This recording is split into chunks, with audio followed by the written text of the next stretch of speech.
and all of it suck. I'm just saying, I ain't saying the TV show suck because I never watched it. But what I'm saying is, stand up. This nigga shot a stand up special at the Comedy Store and made it to TV. But no, Spike Lee directed the stand-up special. Whoa, That's why. So wait, that you get that level. That Why? like, Let's talk about that. I mean, I'm glad you brought that up. It's some comedians out here that can do 45 minutes to an hour on Netflix and it be funny all the way through. Because they headliners. They real head. Yo, that is Corey Holcomb. And he brought up a good point based off he's talking about Jerrod Carmichael, but Lil Rel Howery, who was Jerrod Carmichael's homeboy, he was on Club Shay Shay recently, which has become a new platform for black comics. And they brought up Corey, and he brought up the fact that Corey hasn't done enough, and that's why he's still stuck in neutral. And, you know, he's got some valid points. Now, everybody's got valid points. I get what Corey's saying about Jerrod Carmichael completely. And I used to watch the Carmichael show. That was on NBC. I was like, yo, who is this? You know what I mean? Never seen him. And it was a point, all I watched was stand-up comedy, and I never saw this dude, never saw this brother. Now he's got like 3 HBO specials. He's hosting award shows. He's hosted Saturday Night Live and all of this stuff. Now, I noticed it wasn't until he came out, which was random, you know, a couple years ago he came out, did some crazy photo shoot. And that's when Corey started taking his jabs at Jerrod Carmichael. Didn't recall Corey really saying much about him before that. When Corey, and another reason why is because that TV show, the Carmichael show, Corey's homegirl was on that show. Tiffany Haddish was on that show. You know, now Tiffany Haddish, ironically, was Lil Rel Howery's baby mama on the show. Show was it was a black show based off like suburban Charlotte, North Carolina. That was Jerrod's girlfriend. If you want to buy that, if you want to believe that was supposed to be his fiance on the show. His mom was Loretta Devine, top 5 black mother of all time in TV history. She's played everybody's mom or grandma at some point.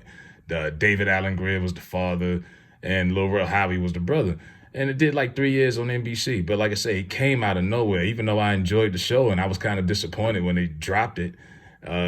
Right, Corey's got every right to say what he said as far as Jerrod just came out of nowhere, like industry plant style. Like, who is this dude? He's kind of awkward, kind of goofy. Never heard any real one-liner jokes or seen him in any movies, anything like that. He just all of a sudden was on TV. You know what I mean? Now they say he had a breakout role in the movie Neighbors with Seth Rogen and all of them. I really don't recall that being a breakout role, but if that's what you want to paint it as. But yeah, you know, industry plant. And by definition, that's usually somebody who has minimal talent, but for some reason is being forced down the public limelight and in the algorithm, like Sexy Red. A couple years ago, Lil Nas X. Not too long ago, Lizzo. You know what I mean? Lizzo was everywhere. You couldn't stop seeing her. Now she's gotten in trouble for playing nasty, and you don't see her no more, right? These people who just are here for no reason. They're here for obvious reasons. Agendas have to be pushed. There's objectives, but it's not like they're really talented. And that's what Corey was getting at with him. And, you know, and Lil Rel Howery, you know, him and Corey, I guess they don't like each other either. And Corey, this is where he contradicts himself because he's been out there for like 20 years. Like Corey's first movie was Watermelon Heist. And go watch that if you can watch it. Watermelon Heist with John Amos. That was when Corey first came out to Hollywood. That's like '03. So it's like you've been out there all this time. If it's so toxic and sick, and hey, we believe some of it is. I mean, we see some of it here. But why are you still there? All while you know, taking jabs at people in the industry that you could be, you know, getting opportunities with. But it's almost like Corey cares more about what the streets think and what his audience thinks more than he does the people in the industry. He's supposed to be there to make money. You moved out there to make money, and you in neutral, and you stopping yourself from growing because you'd rather take jabs at everybody in the business than to, you know, network and level up. You know, so that's Corey's holding himself back because I'm like, what's the point of even being out there if you're not going to rub elbows and do business? Now, that's not mean do business don't necessarily mean bend over Like that's the way Corey makes it seem. Like the only way you can make it is if you bend over and get it up the ass.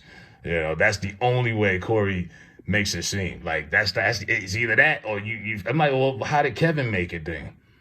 He holds loyalty to Kevin. You know what I mean? How did anybody else make it? You know what I mean? But Corey is like, and if that's the only way you can make it, then leave Hollywood, bro. What's the point of being out there? Because at this point, you just out there just to be out there. And it's a lot of jealousy. I used to watch this show faithfully every Tuesday. I remember when it was actually a comedy show, and you could get there's still some good laughs on there, but it's not like it used to be. It started feeling like I was the fly on the wall at a therapy session. Like I'm watching this grown man just complain and rant and bitch and just show his jealousy and anger towards everything. It's like, damn. But I get it. You know what I mean? He's been in that race for a long time, and everybody's coming late to the party and they passing him by. Like Lil Rel Howery came out of nowhere. You know, he's from Chicago too. Zoom, zoom, passing him by. This guy, that guy. People who Corey knows he's more talented than. I mean, look at Lil Rel Howery. I mean, he's got to be friends with Jordan Peele, because I never heard of him before Get Out. He had his own show on Fox. Jess Hilarious, she was on there. That did one season. It did like 12 episodes. You know, Sinbad was the pops. It was a hit and run. But, you know what I mean? Because of his relationships with people like Jerrod Carmichael and Jordan Peele, these opportunities do happen for certain people. But, you know, Corey, I'm like, why ain't you using your relationship with Kevin Hart? You know what I mean? I would question that. That's your boy. Don't he got a network? He got the Laugh Out Loud network and all of that. Why is Corey still stuck in neutral? You know what I mean? But it is what it is. But let me know what y'all think. Is Jerrod Carmichael an industry plant? Because prior to that TV show, like I say, they say he had breakout roles and all of this. I never heard of Buddy. I never heard of him before that. But the show was all right. But, you know, he came and gone. But, yeah, you know, it's a lot of people getting a lot of TV specials. Like I said, Corey was just recently talking about Darnell Rollins, you know, and saying, oh, he don't think he that funny. You just got friends in the right. And, yeah, he does. Why aren't your friends giving you the same type of favors? I would question my friendship with Kevin Hart. If I'm friends with the biggest comic in the game and everybody else getting put on, I'm like, yo, what about me? You know what I mean? Like, for real, use your network to your best ability. You know what I mean? Get off the sidelines, get in the game. Because if you in Hollywood, I don't see the point in being out there if you just going to have this anti-Hollywood mindset. Like, Monique got that mindset now, but this is after she had major success. That was after she won an Oscar, after she had a hit TV show. Corey hasn't even gotten to that point. You're 50 years old. What are you even still out there for? You know what I mean? If you go still, like even Cat got the anti-Hollywood campaign, but Cat has had how many specials? He's had a lot of success. Usually people have their success and they hit that high peak, then they go on their anti-Hollywood rat. Corey's been on that for the longest, and he ain't even got to the top of the mountain. You know what I mean? So a lot of it is like it's a lot of jealousy and a lot of frustration. And I'm like, man, this is like a weekly therapy session watching 5150. Like I'm the fly on the wall. I'm like, I'm tired of this shit, you know. And Darlene, you know, she ain't going nowhere. We all know that. But let me know what y'all think. Is Jerrod Carmichael official out here? And if he is, if you think he's funny, hey, let me know. If you think he's funny, what's your favorite Jerrod Carmichael joke? What was the one that wheeled you in? Because I don't recall, but the show was good, though.